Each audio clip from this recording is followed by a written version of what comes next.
Numi here. If I sound different, that's because I'm still getting over a cold that I've had for some time now. So, yeah, this is the voice that you're gonna have. It probably doesn't sound too different on this recording, but to me, in my head, it sounds different. Now, in 2024, there are a lot of great games coming out, but this list will consist of games that I am anticipating, but also actually am buying. So that narrows it down a lot. 3 to be exact. Visions of Mana is a new installment in the Mana series. Minus the remakes and remasters, we haven't had a new Mana game since Heroes of Mana on the DS back in 2007. We actually got a surprise showcase of Visions of Mana on the Xbox Developer Direct, exposing us to this wonderful creature, the Pickle. Visions of Mana is a single-player action RPG, so no multiplayer like Secret or Legend of Mana. Releasing this summer with no confirmed date yet on the PlayStation 4 and 5, Xbox Series, and PC via Steam. Very surprised that this game isn't coming to the Switch. Now I know Nintendo doesn't want to skip out on this release. I mean, it looks like it's going to be a really big game in 2024. But if Nintendo does decide to release a new console, maybe that's why they're not listed there. I don't know. Now for the story of Visions of Mana, this is directly read from the Microsoft website.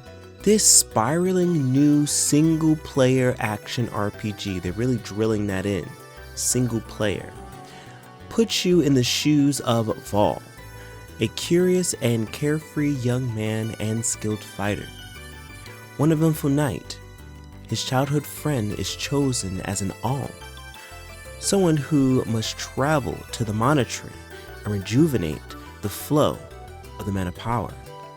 Vol joins her as the Soul Guard to protect her on her journey, and an epic adventure begins. So like many other Mana games, the Tree of Mana is in danger of some sorts, and it is up to us to save the Mana Tree, thus saving the world. Also, I want to note, Vol looks so similar to the Secret of Mana protagonist. Like, they're obviously not the same person, of course, but I think it's just interesting. There probably are other protagonists. I don't know every single Mana game, but there probably are other protagonists that look similar to other ones of other games, maybe. Metaphor Reantaso. Apparently, this game will be the third pillar for Atlus, which I think is really cool with the success of Persona and Shin Megami Tensei. I presume it's easier to put out those games, but starting a whole new series when most of the public has their eye on you is pretty smart. Showing that you aren't just the Persona company, even though when you look at this game being advertised, it does say from the developers of Persona 3, 4, and 5. Having devs work on a new series on a different series is actually something that bodes well in my book. You know, giving them a break and having them exercise their creativity for other things. I really enjoy it. I really don't subscribe to a company just keep on hashing out the same thing over and over and over again, or working on the same type of thing. It makes their creativity stifle. Now I know when this game was first shown, everyone was in awe with the visuals, and I'm not gonna lie, I was too. But then I thought, this is Atlus, a company that has produced some of my favorite video game stories, gameplay, and mechanics to date. For the gameplay, it is a hybrid of real-time and turn-based battles, which they originally wanted to do for Persona 5, but we see that never happened, so they used it for this game. Cool. I remember one of the devs saying that if the player thinks that the enemies are weak, that the player can use real-time combat, but if stronger, they recommend using turn-based combat. I think that you can still do it whatever way you want, but I think what they mean is that if there are weaker enemies, you could just do real-time combat and get them out of the way quickly instead of jumping into a whole turn-based battle for weak enemies that really aren't doing too much for you. But if it's a more difficult enemy, doing a turn-based thing, you know, can give you that, how can I say, fulfillment of fighting a tough battle. And for the story, I don't know too much because I didn't want to spoil myself, of course, but I know enough to really be interested in this game.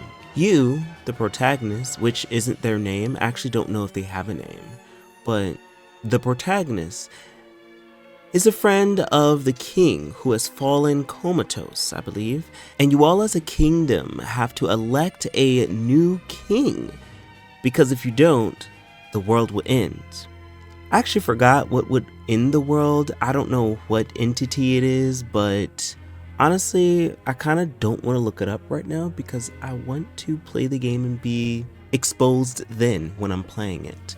Also, there are many different races, which I love because, like, why not have fantasy races in a fantasy game? Also, there's something about different actions that will take up time in game, kind of reminding me of Devil Survivor. Also, drink every time I say also. You are accompanied with a fairy, which could just be a reference to Shin Megami Tensei, or they could have some relevance to the story.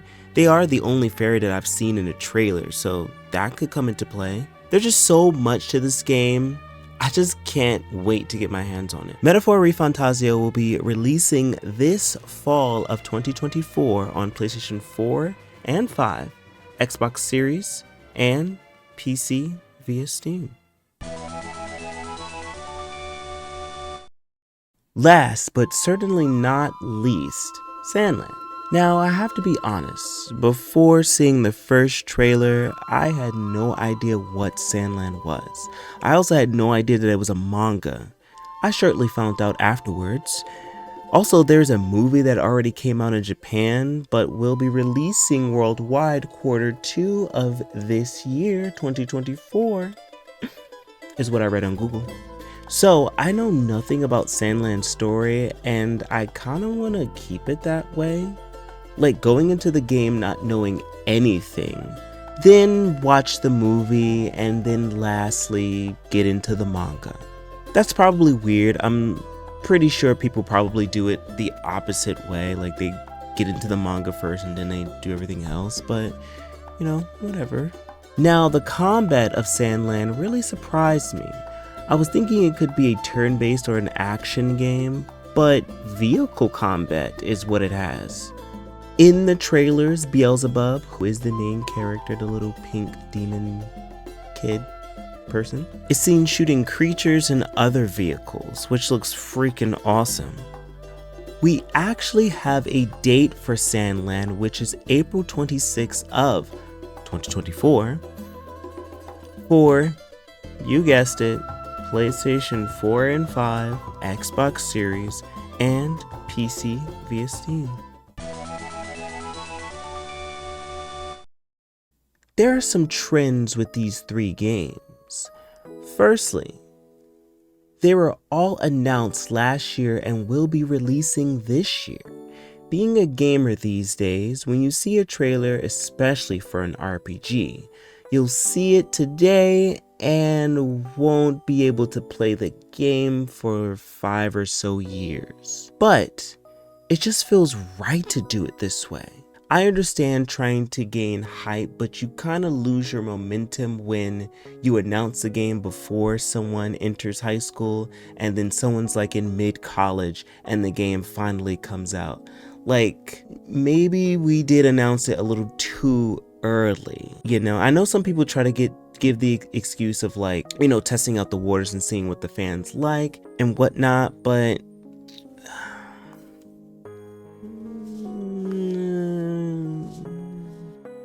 I don't know, maybe.